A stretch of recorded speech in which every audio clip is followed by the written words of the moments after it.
અન્ય મહત્વના સમાચાર પર નજર કરીએ તો રાહુલ ગાંધીના ગુજરાત પ્રવાસ વખતે જ કોંગી કાર્યકરોની હૈયા વરાળ. કોંગ્રેસ પક્ષમાં નાના કાર્યકરોને મહત્વ ન મળતું હોવાનો આક્ષેપ. યુવા કોંગ્રેસ કાર્યકર મિતેશ પરમારે રાહુલ ગાંધીને રજૂઆત કરી. ઉદ્યોગપતિ અને બિલ્ડરોને અપાય છે ટિકિટ. અમારા જેવા ઉત્સાહિત કાર્યકરોને ટિકિટ નથી મળતી તેવી હૈયા વરાળ કરી છે. કોંગ્રેસના મોટા નેતાઓના ભાજપ સાથે સેટિંગ હોવાનો આક્ષેપ કર્યો છે. રાહુલ ગાંધીએ કોંગ્રેસ નેતાઓના સેટિંગની તપાસ કરવી જોઈએ.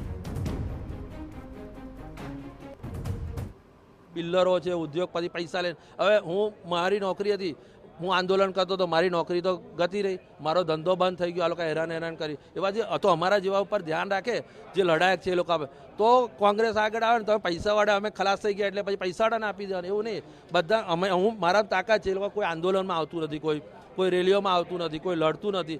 એવા લોકો ખાલી પૈસા હારીને જતા રહે, કોઈ મિટિંગોમાં નહીં આવતા. એવું થોડી ચાલે.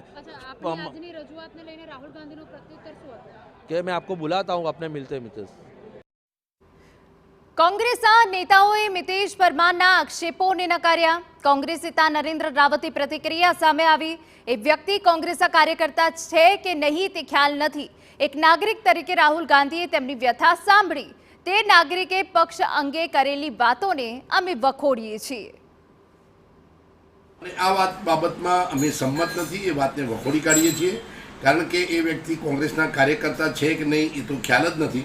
પરંતુ રાહુલજી આ દેશના સૌથી લોકપ્રિય યુવા નેતા છે અને એ પ્રજાના પ્રશ્નો સાંભળવા માટે કોઈ વ્યક્તિની વ્યથા સાંભળે એ અમને સ્વીકાર્ય છે. પરંતુ જે વ્યક્તિ દ્વારા પક્ષની બાબતમાં ટીકા કરવામાં આવી છે કે પક્ષની બાબતમાં જે વાત કરી છે એ બાબતને હું સમર્થન આપતા નથી અને એની સામે અમે ટિપ્પણી પણ કરવા માગતા નથી.